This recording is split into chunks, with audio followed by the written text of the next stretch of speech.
नमस्कार. आज आपण संधी बघणार आहोत ती आहे गुणसंधी. तर गुणसंधीचं मुख्य सूत्र जे आहे ते काय तर अद्गुणः. ह्या सूत्राचा अर्थ असा आहे की अच्या पुढे अच प्रत्याहारातील वर्ण आला तर पूर्व आणि पर ऐवजी एक गुण आदेश होतो. म्हणजे काय आहे तर शब्दामध्ये पहिल्यांदा अ किंवा आ येत असेल आणि त्यानंतर जर अच प्रत्यय येत असेल तर त्या अच प्रत्याहारातल्या जे काही वर्ण आहेत तो वर्ण आणि अ किंवा आ ह्या दोघांच्या ऐवजी काय होतं तर हा एक गुण आदेश होतो. एक गुण आदेश होतो म्हणजे काय होतं तर सिंपल 4 प्रिन्सिपल्स आहेत ते जर तुम्ही फॉलो केले तर तुमची गुणसंधी कधी चुकत नाही. सिंपल प्रिन्सिपल आहेत काय आहेत बघा. अ और आ फॉलोड बाय ई और ई. तर अ आणि ई चा ए होतो. हा सगळ्यात पहिला सिंपल रूल आहे. म्हणजे कसं आहे अ असेल आणि त्याला लगेच पुढे ई येत असेल पुढे शब्दामध्ये तर अ आणि ई चा ए होणार. तसंच अ और आ फॉलोड बाय उ और उ. तर अ आणि उ चा ओ होणार आहे. तसंच अ और आ फॉलोड बाय रु. तर काय होईल अ आणि रु ह्याच्याऐवजी अर असं होतं. आणि अ और आ फॉलोड बाय लृ देन अ आणि लृचा अल होतो. हे 4 सोपे प्रिन्सिपल्स आहेत. लक्षात ठेवायला पण सोपे आहेत. आता इथं काय म्हटले गुणसंधी म्हणजे काय कुठला हा अ शब्दापुढे जर अच प्रत्याहार येत असेल तर त्यामध्ये अ आणि अच प्रत्याहाराऐवजी गुण आदेश होतो. हा गुण आदेश होणं म्हणजे काय हे ए ओ अर आणि अल होणं हे म्हणजे गुण आदेश होणं. तर हे इझी आहे समजायला. आपण थोडे एक्झाम्पल्स बघूया म्हणजे आपल्या लक्षात येईल ते. तर कसं म्हटलंय बघा शब्द आहे नर. नर कसा आहे तो अकारांत आहे आणि पुढे काय शब्द आलाय इंद्र. हा कसा आहे ई पासून स्टार्ट होतोय तर अ प्लस ई इज इक्वल टू ए. सिंपल रूल आहे. तर कसा होईल शब्द तो नरेंद्र. अ प्लस ई इज इक्वल टू ए झाला. मग नर अधिक इंद्र नरेंद्र. पुढे याच्यात सोपा बघा महेश्वर शब्द ऐकतो आपण. महेश्वर सुरेश्वर. तर शब्द कसा आहे तो बघा महा आणि ईश्वर. महा आकारांत शब्द आहे आणि पुढे ई आले दीर्घ ई. तर आ प्लस ई इज इक्वल टू परत ए. तर शब्द कसा होईल महेश्वर. कसा होईल महेश्वर. पुढचा शब्द बघा चंद्र. चंद्र कसा आहे अकारांत आहे आणि उदय. उदय शब्द उ पासून स्टार्ट होतोय तर अ प्लस उ एकत्र येऊन काय होईल ओ होईल. हा सिंपल रूल आहे आपला मगाशी बघितलेला.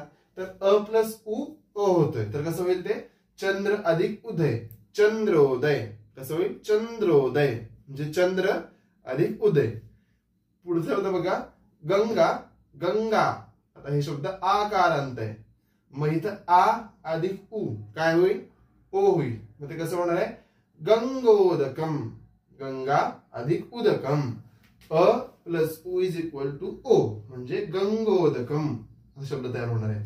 पुढे बघा काय शब्द आहे महा. हा कसा आहे अकारांत आहे महा आणि ऋषी. आता इथं आ आणि रु आलं. शब्द कसा आहे बघा आ फॉलोड बाय रु. आ फॉलोड बाय रु असेल तर काय होतं अर होतं. मग हे कसं होईल ह्यात कसं आलं म ह. हा आचा आणि रुच झालं अर आणि पुढे काय राहिलं शी. तर हे कसं होईल मह अधिक अर. मग कसं होईल म हर शी महर्षी असं होईल. किंवा बघा देव अधिक ऋषी. तर हा देव शब्द अकारांत आहे आणि ऋषी हे रु आहे. तर हे अ आणि हे रु काय होईल अर. मग कसं होईल देवर्षी. कसं होईल देवर्षी. लक्षात येते. आता संहितेमधले इझी एक्झाम्पल घेऊ आपण.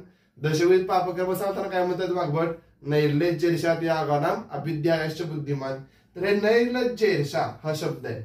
आता कुठलीही संधी आली की आपला नेहमी चालू काय आहे शब्द पहिला बघायचा काय आहे नैर्लज्जेर्षा. ह्या 2 शब्द कोणते वाटतात आपल्याला. एक आहे नैर्लज्ज आणि दुसरा आहे ईर्षा. तर कसं करू आपण ह्याला फोडताना.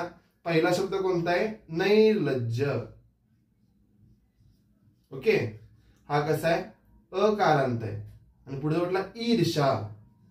तर ईर्षा हा कसा होतोय ई पासून स्टार्ट होतोय तर शब्द कसा येईल हा अ पासून स्टार्ट होतोय, पुढे ई आलाय, अ प्लस ई ए होतंय, म्हणजे संधी कोणती झाली, गुणसंधी झाली आपली. मग आपल्याला संधी करता आली, संधी सोडवता आली आणि संधीचा प्रकार ओळखता आला. पेपरला ह्या 3 पैकीच एक प्रश्न येणार आहे. पुढचा बघा, पंचेंद्रियानी, चरक म्हणतात ना इह खलु पंचेंद्रियानी पंचेंद्रिय अधिष्ठानानी, तर पंचेंद्रियानी. आता काय कळत आपल्याला यातून, 2 शब्द आहेत, एक आहे पंच आणि दुसरं आहे इंद्रियानी. म्हणजे काय आहेत, पंच इंद्रियानी. मग इथं कसं आहे, अ अधिक ईच झालेला आहे. पंच हा अ पासून एंड होतोय आणि इंद्रियानी हा ई पासून स्टार्ट होतोय.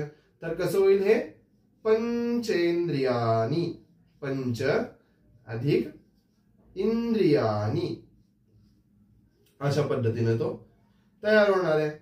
अशा पद्धतीने दुसरी संधी जी आपली ती गुणसंधी कंप्लीट झाली आहे. आता ह्या थोड्या दिवसामध्ये फर्स्ट इयरची फायनल एक्झाम येते युनिव्हर्सिटीची. त्यांना थोडासा संधी चॅप्टर अवघड असल्यामुळं संधी पहिला घेतोय आपण. पण बऱ्याच न्यू फर्स्ट इयरच्या लोकांच्या अशा कमेंट्स आल्या किंवा इन्स्टाला पर्सनल मेसेजेस आले की तुम्ही फक्त संधी न घेता पहिल्यापासून म्हणजे संज्ञा प्रकरणापासून स्टार्ट करा. जर तुम्हाला संज्ञा प्रकरणापासून पहिल्यापासून स्टार्ट हवा असेल म्हणजे पूर्ण सिलेबस, तर तसंही तुम्ही कमेंटमध्ये सांगा. आपण लवकरच संज्ञा प्रकरण पण घेऊया. पण संधी हे प्रकरण आपण का घेतोय, तर जे मुलं आता एक्झामला अटेम्प्ट करणार आहेत त्यांना संधीमध्ये समाजामध्ये थोडे प्रॉब्लेम्स असतील तर त्यांना सोपं जावं ह्यासाठी पहिला आपण संधी घेतोय. पण जर तुम्हाला संज्ञा प्रकरणापासून डिटेलमध्ये जर पूर्ण संस्कृत करिक्युलम हवा असेल तर नक्की मला कमेंटमध्ये सांगा आणि आपण प्रयत्न करूया की पूर्ण सिलेबस आपल्याला कव्हर करता येईल. थँक्यू.